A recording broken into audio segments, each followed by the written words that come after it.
I think that a large part of my life has been characterized by a sort of desperation to be understood. I think that's more or less the emotional basis from where my work and where my job comes from. When I was growing up, it was really hard for me to get people to accept the things that I liked. I had very particular interests, uh, and I felt good about the things that I was interested in. I always felt like, I liked things for good reasons, and that, like to use an example, I was really big into Nintendo for a long time when I was a kid. I was just this huge Nintendo fanboy because those were the games I had, and I had Nintendo Power magazine, and I would read it all the time. And, I would run into lots of people who would be like staunchly anti Nintendo because of the fact that they didn't have one. And they had their own, everyone kind of has their own justification for why they own the games that they do when you're a kid. I mean, the real reason you only have so many games is that you can only afford so many games, right? You know, Christmas comes around, you got to make your choice. Which console do you want? Justify that to yourself, if you're from a family that can afford a console in the first place. But I think that's where those console wars comes from, like where all that contention and fighting comes from. And for me, as someone who's a Nintendo fanboy at a time when the GameCube was coming out, people made fun of Nintendo for being a kiddie console, and not as many people owned it. It wasn't the best selling one. It was the PS2 was the one that most people had. And like that sounds like such a weird thing to say, like that this was a huge impact on my life, but it makes sense when you think about it that, the GameCube didn't sell that well, and therefore most people couldn't relate to those games, the games that I was playing, like Super Smash Bros. Melee and Pikmin and stuff when those came out.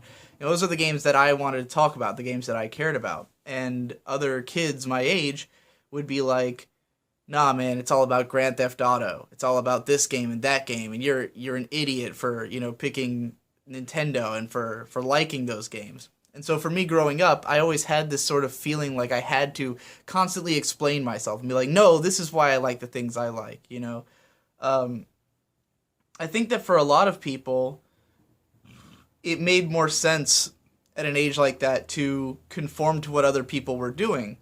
Because when you're confronted with the idea that you're not cool for liking the things you like, then you have to kind of make a decision. Either I'm right or they're right.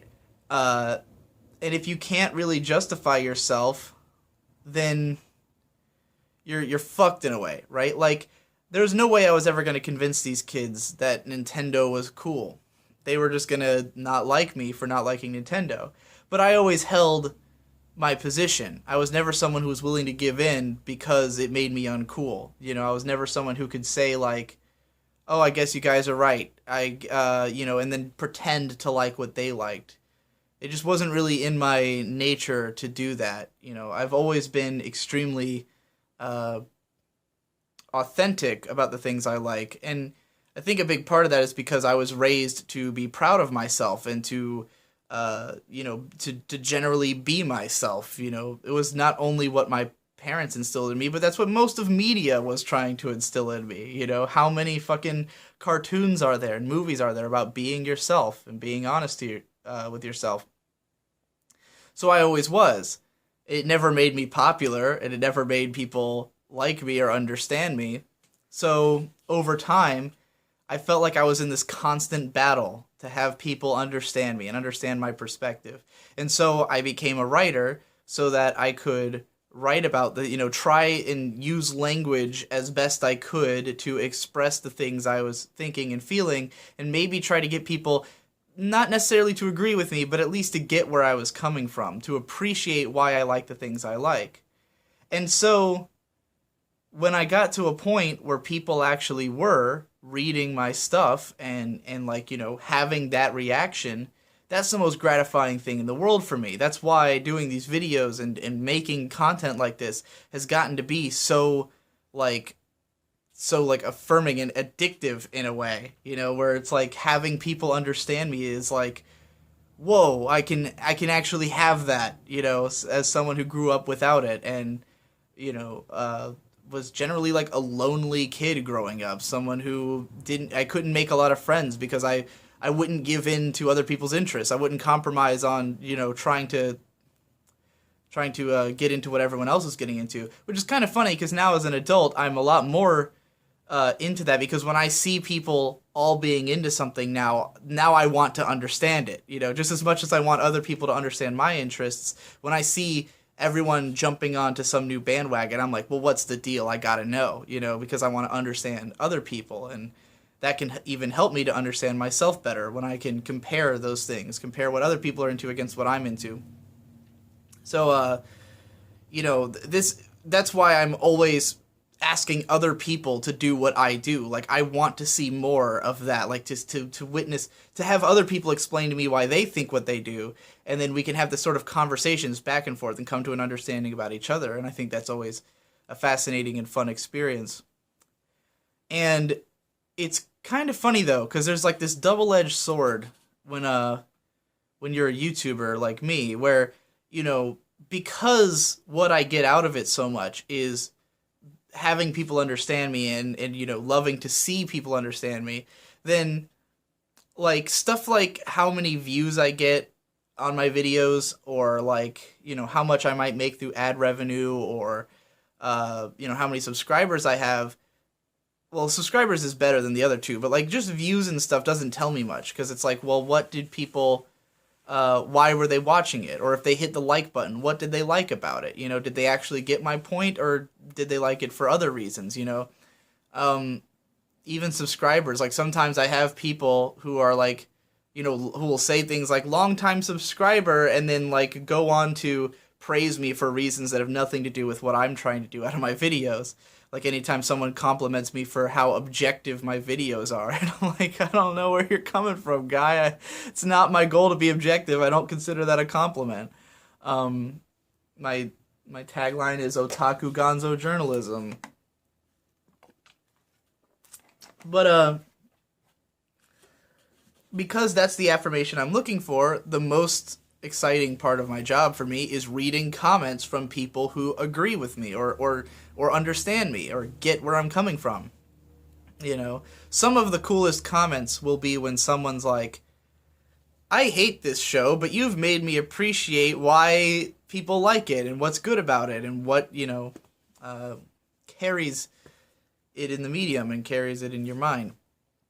So like, yeah, comments are the best part in a way, but comments are also the worst part, because when I read comments, I constantly come face to face with the people who don't get it, with the people who've misinterpreted the point, with the people who don't know where I'm coming from, with the people who I apparently haven't explained myself well enough to. And the fact of the matter is, and this is why I keep using this phrase, fighting the ocean. If you've heard me say this, I've always said that responding to comments is fighting the ocean.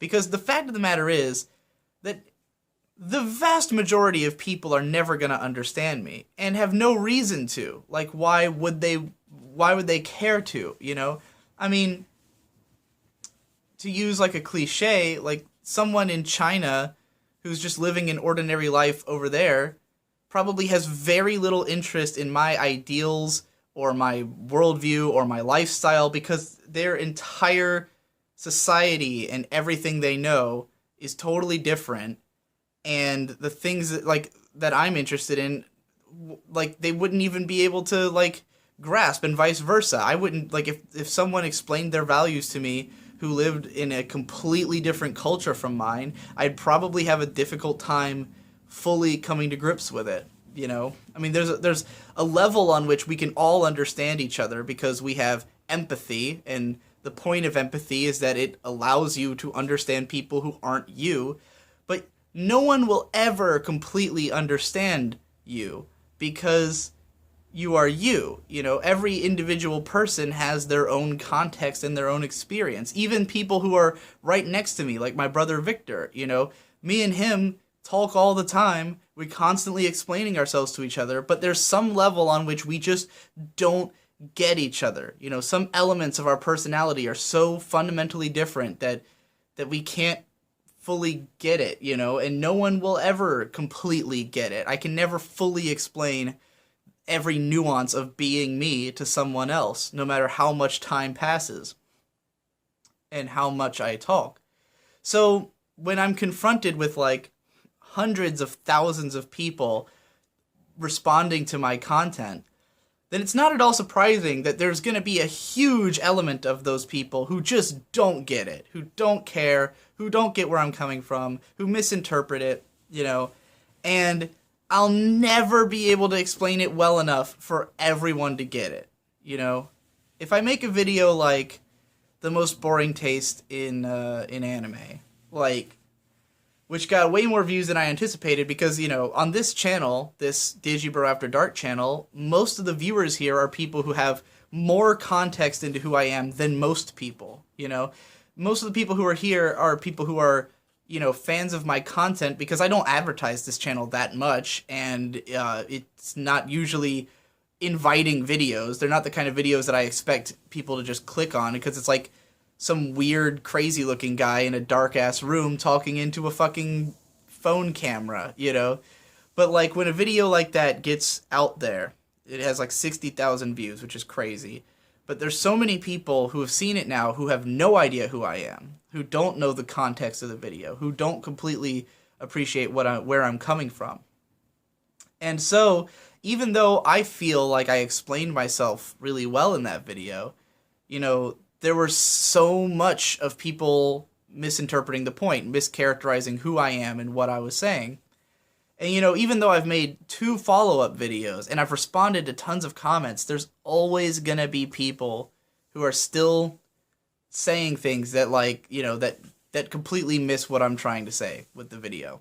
And it can't be helped. I just have, like, at some point, I have to be able to accept it and move on, because otherwise I'll trap myself forever. And as I've been making these vlogs, I've started to have this feeling like I get so into responding to every single comment because, again, I'm desperate to be understood. So every time someone misunderstands me, I have to explain myself. I have to make it more clear, you know, especially if it's someone who seems at all reasonable, you know, like when I get comments that are just like, fuck you, you're wrong, then I'm like, okay, well, I'm not going to reach that guy, you know. But when someone leaves like a long, detailed comment, but just misses the point, then I'm always like, well, now I gotta, you know, try to make this guy understand. But it'll never happen. I'll never get everybody. And I get into this mode where I'm like, tempted to just make a fucking live stream and just argue with people forever. Like, I could do that. I could make a live stream where it's just me and people comment and I respond and we just argue until everyone understands. In other words, until the heat death of the universe. But it's really funny because, like, it's like a toxic double-edged sword for me. Like, on the one hand, I have to read the comments to get the affirmation that I want, but on the other hand, reading the comments sends me into this spiral of having to constantly, you know, feel like I'm not explaining myself well enough, when really I should be just, like, you know, like, again, there's no actual victory. So, like, at some point I have to say, there's a limit to my audience, you know, like, just speak to the people who get it to some extent, you know, like, I like the idea that I can challenge people's notions and maybe get them to reconsider how they feel and rethink their opinions, but, like, I can't chase down every single person who doesn't get it. Really, the best thing about my videos are the people who aren't a part of my audience, who become a part of it, who watch a video and go, wow, I never thought of it that way. I didn't, you know, subscribed. And I'm like, cool. Someone who had no idea who I was now, you know, has a new perspective. That's really cool. But, like, I have to sort of, at some point, go, like, as long as my audience gets it, that's all that matters. And, like, that's what I love about Patreon. What's so gratifying about Patreon is that, like, as long as that number stays up, as long as the number of the amount of money I'm making continues to go up, then I know I am net doing my job right. You know, as long as it keeps going up, then I know that the people who already understood me have continued to understand, and that new people are coming to understand, and therefore I'm still doing my job well, you know? Because when I look at a bunch of negative comments, I'm like, am I even reaching anybody? And then I can go to Patreon and it's like, well, if I wasn't, then this number would be going down. You know, if I was making content that everybody thought was stupid and that nobody could relate to, then I would be losing money. So that's like why it's incredibly like that is when it comes down to it, when I have to break away from everything else, I just look at Patreon. It's like, let's ignore all the comments that don't get it and look at Patreon. And it's funny because, you know, I have all the context in the world. I know not only everything about myself, but I've seen every video I've put out. I know everything I've said online, you know? And there's such a huge gradient between the people who, you know, I have commenters like someone like Lachlan Still. If you go read down in the comments, you'll probably see that guy on my video. And he's seen almost everything I've made and can argue on my behalf a lot of the time. You know, other people leave negative comments. That guy can come in and answer with what I would have said because he gets it. And that's how I know that I have said enough. I have said enough that some people can get it completely, because there are people who get it completely. But then you could have someone who's seen 3 of my videos and thinks that they know what I'm about and actually has no idea. Again, with the objective criticism thing, you have no idea how often I get people praising me for how objective my videos are. And it like blows my mind because I go so far out of my way to clarify that nothing I say is ever meant to be objective. It's all just my opinions and things that are interesting to me, you know? It says otaku gonzo journalist on every page I have, and I know not everybody knows what gonzo journalism is, but gonzo journalism is about the subjective experience of the author, and it's all about like embracing like the personal narrative. Go look it up if you don't know what it is. But even just in videos, I say it all the time. You know, the start of every Sword Art Online video is like, this won't be fair. I'm just being mean, you know? I just started doing videos on Dark Souls 2 on my gaming channel called Fuck Dark Souls 2. I mean, if you can't tell by the title already, but in the first episode, I'm like, I hope you like bitching about Dark Souls 2 because that's all I'm going to be doing. And then I've had comments that are like, this isn't a very fair and balanced critique. And I'm like, yeah, I know. Like, when have I ever done one of those? You know, I mean, I can be fair to an extent because it's not like my mind is nonstop insane bias. You know, I have like my own logic that is similar to most people's, and I too enjoy witnessing a fair criticism from time to time, but like it's never like the objective of mine to be objective.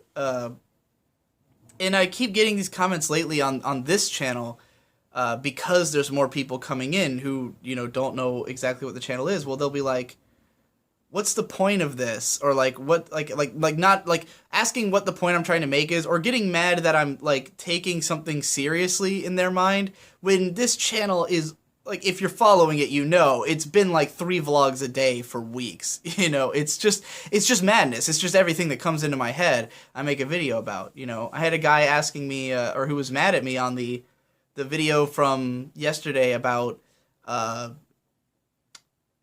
was it? The best season of anime, like whether or not this is the best season of anime. And he's like, I don't understand how you can take mal stats seriously, and how can you use that for an argument? And I'm like, because that's the point. That's the conceit of the argument, is that it's a fun thought experiment to use mal stats to try to figure out the best season of anime. It's not like a scientific study. It's not a, you know, a journalistic effort to go in search of what is the actual best season of anime. It's a guy looking at my anime list and going, isn't this interesting? What if anime's getting better? That could be cool, you know?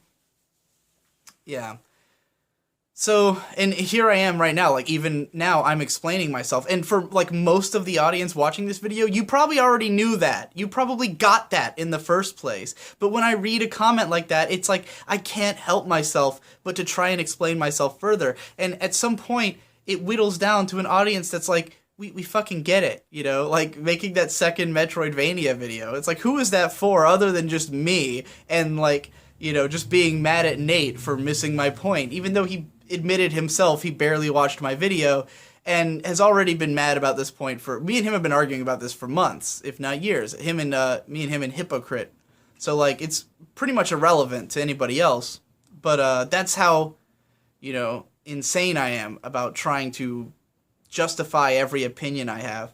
When in reality, I should have said, well, the first 3 commenters on the video all got it. Good enough for me, Because that can often be it. Like, if I put out a video and like the erased one, where like there was such a huge contingent of people who were mad and who have become this controversial figure on Reddit and everywhere about this erased video, but if you look through the comments, half of them are people who totally agree with me and got my point, and I'm like, those are the people the video was for, that it wasn't for everyone to have their opinion represented and to have this like objective statement about the quality of the show out there. It was about me sharing my thoughts and you guys maybe agreeing with them or finding something in them. And yeah, I just wanted to make this video because I again, am desperate to explain myself. But the most interesting thing for me about this is that, like, for me, YouTube is a long game. It's all like, this is what I'm going to be doing for as long as I can, I've already been doing YouTube specifically for 2 years. I've been writing about anime for 9 years. I plan to do it for as long as I can and to get as many thoughts out there as possible.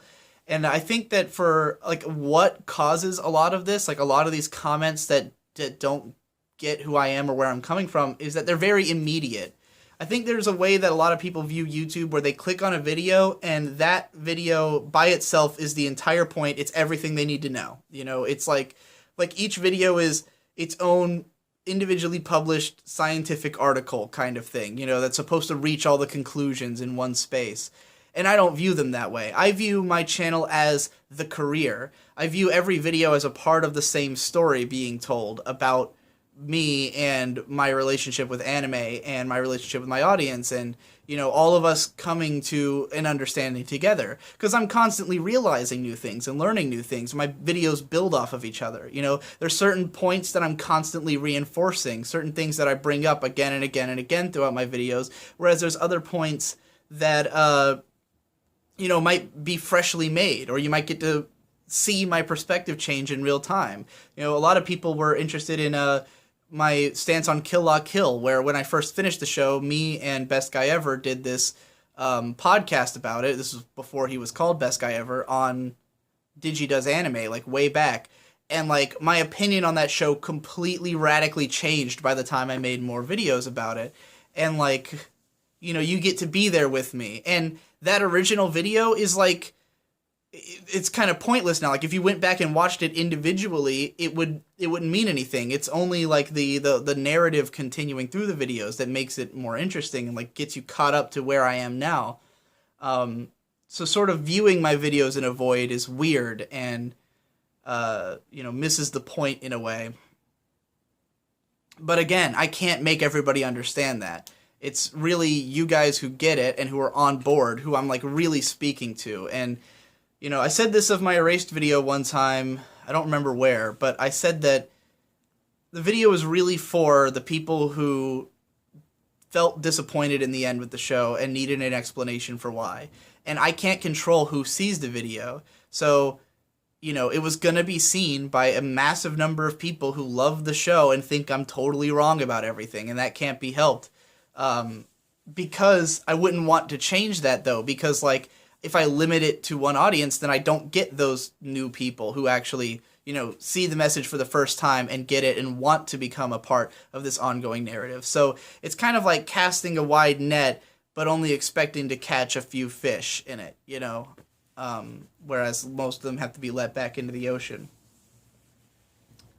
I think I've probably made that point.